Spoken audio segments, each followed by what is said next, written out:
Bonjour, la fraction des pains. Voici la mardi matin. Et notre belle petite manne nous vient du livre des Actes des Apôtres. Chapitre 2, verset 42. Il persévérait dans la fraction des pains. Je répète, il y a 4 disciplines que le Saint-Esprit a établies le jour où l'Église a pris corps sur la terre. L'enseignement des apôtres, la communion fraternelle, la fraction des pains et les prières. Nous avons déjà vu dans les méditations précédentes les 2 premières disciplines, à savoir l'enseignement des apôtres et la communion fraternelle. Ce qui nous intéresse maintenant, c'est la fraction des pains. Mais je dois dire ceci, il est dit, il persévérait. Il persévérait, ça signifie que quoi? Il y a une discipline là-dedans. Il tenait ferme. Ils étaient assidus. Voilà. Régulièrement et une fois par semaine. Le premier jour de la semaine, c'est quand? Maintenant, on dit c'est lundi, mais le premier jour de la semaine, c'est le dimanche qui nous rappelle le jour où Jésus est ressuscité, il est sorti victorieux du tombeau. Donc, chaque dimanche, voilà, le repas de Sainte Seine doit être servi. C'est pas de temps en temps, c'est pas quand cela nous arrange. Non, il persévérait, ça veut dire régulièrement. Voilà. Donc la fraction du pain nous parle de quoi? En d'autres termes, c'est la Sainte Seine. Et la Sainte Seine, c'est réparti en deux phases. Il y a le pain et puis ensuite la coupe. Le pain nous parle de quoi? Il nous parle des souffrances du Seigneur Jésus-Christ à la croix de Golgotha pour la rémission de nos péchés. Donc, comme le pain, eh bien, il y a plusieurs morceaux. Et pourquoi plusieurs morceaux? Parce que nous sommes répartis dans le monde entier. Des milliers, si ce n'est pas des millions de morceaux de pain sont distribués chaque dimanche dans toutes les églises. C'est pour nous rappeler quoi? C'est pour nous rappeler que nous ne sommes pas les seuls. Nous sommes en communion.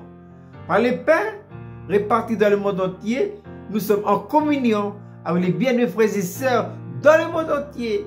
Donc, le pain nous parle, je le répète, des souffrances du Seigneur Jésus-Christ. L'apôtre Pierre dira que ne trouvez pas étrange d'être dans la souffrance. C'est votre part aux souffrances de Christ. Donc, lorsque le dimanche, je prends un bout de pain, je contribue, je participe, je suis en communion avec les bien-aimés frères et sœurs. Voilà, je participe avec eux. Nous sommes un. Lorsqu'un membre du corps souffre, nous souffrons ensemble. C'est pourquoi l'apôtre Paul, dans sa lettre aux Corinthiens, utilise la métaphore du corps pour parler de notre communion avec d'autres enfants de Dieu dans le monde entier. Et ça, voyez-vous, c'est très important. Ça, c'est le pain. Ensuite, vient la coupe. La coupe nous parle de quoi? La coupe nous parle du sang. Le sang est dans la vie est dans le sang. Et dans le sang, il y a 2 aspects. Il y a le sang de l'effusion et il y a le sang de l'aspersion. Le sang de l'effusion nous parle du sang du Seigneur Jésus-Christ qui a abondamment coulé à la croix de Golgotha pour la rémission de nos péchés. L'auteur de l'Épître aux Hébreux, sous la conduite du Saint-Esprit, dira: et le sang de Christ qui par un esprit éternel purifiera-t-il votre conscience des œuvres mortes afin que vous serviez le Dieu vivant. Donc, utilisons tout le temps, matin et soir, et même sur la route et partout, le sang de l'effusion.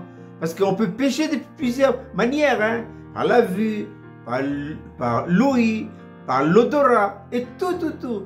Et ça, c'est le sang de l'effusion. Maintenant, le sang de l'aspersion nous parle de quoi? Il nous parle de la protection, de la sécurité. C'est pourquoi Israël, en sortant de l'Égypte, le soir de la Pâque, avant de partir, Dieu a dit à Moïse, dit aux enfants d'Israël, de prendre le sang de l'agneau qui nous parle, qui est une figure, une image, qui nous parle du Seigneur Jésus-Christ, et asperger les linteaux et les poteaux de la maison, de votre maison, de telle manière à ce que lorsque l'ange destructeur passera, et quand il verra le sang, il passera outre.